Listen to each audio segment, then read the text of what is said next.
जी बताइए क्या काम है? कहते हैं आतंक पर हमला पहलगाम में जो कायरतापूर्ण नृशंस हत्या हुई सैलानियों को, इस पर आपका क्या कहना है? मुकेश ठाकुर जी, आप संपादक हैं जनजागरण का और एक जनजागरण का काम करते आ रहे हैं वर्षों से।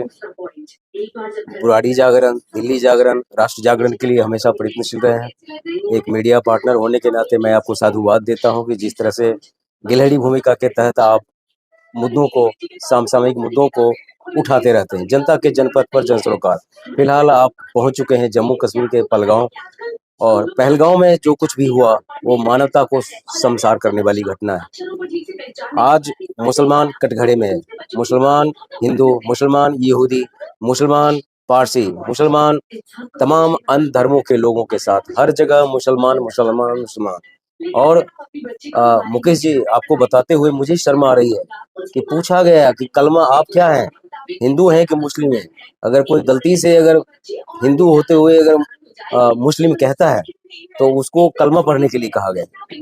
वाकई ये चौंकाने वाला है। लेकिन साथ साथ मैं ये भी कहना चाहूँगा कि भारत सरकार जो कहते हैं कि जम्मू कश्मीर में शांति आ गई, आतंकवाद खत्म हो गया, उसको कहीं न कहीं ठेंगा दिखाया है। पहलगांव में ऐसी महत्वपूर्ण जगह और वहाँ सुरक्षा के नाम पर ठेंगा, वहाँ सुरक्षा बिल्कुल था ही नहीं, जिसका फायदा उठाया आतंकवादी संगठन लश्कर-ए-तैयबा ने।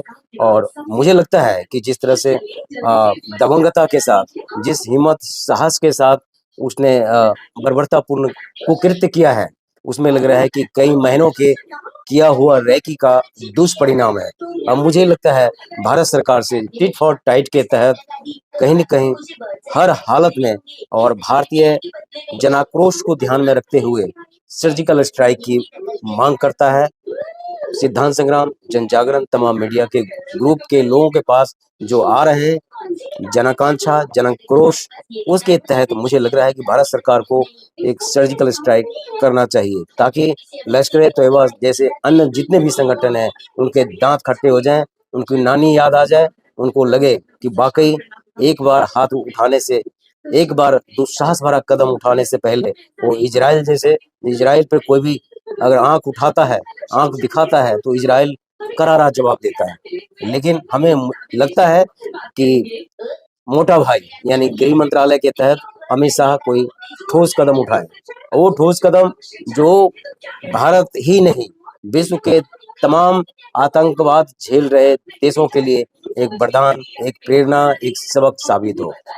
जय जागरण, जय। तो क्या मैं मान के चलूं कि देश की सीमा सुरक्षित नहीं? बिल्कुल, आपने बहुत अच्छा सवाल आपने किया है कि जिस तरह से घटना घटी, हम ओवर कॉन्फिडेंस, आप जानते हैं कि आप पत्रकार के साथ एक सामाजिक कार्यकर्ता भी हैं। कहीं भी किसी विषय पे जब हम अति आत्मविश्वासवाद के शिकार हो जाते हैं तो उसका खामियाजा हमें भुगतना पड़ रहा है।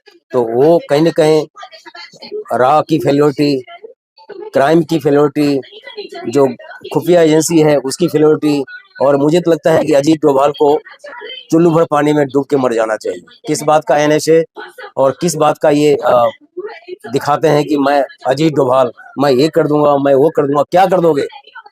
2 बेटा लाके, 2 माँ को लाके, 2 उस सिंदूर की कीमत को लाके डूब मरना चाहिए अजीत डोभाल को, और नैतिकता के आधार पर अमित शाह को रिजाइन देना चाहिए।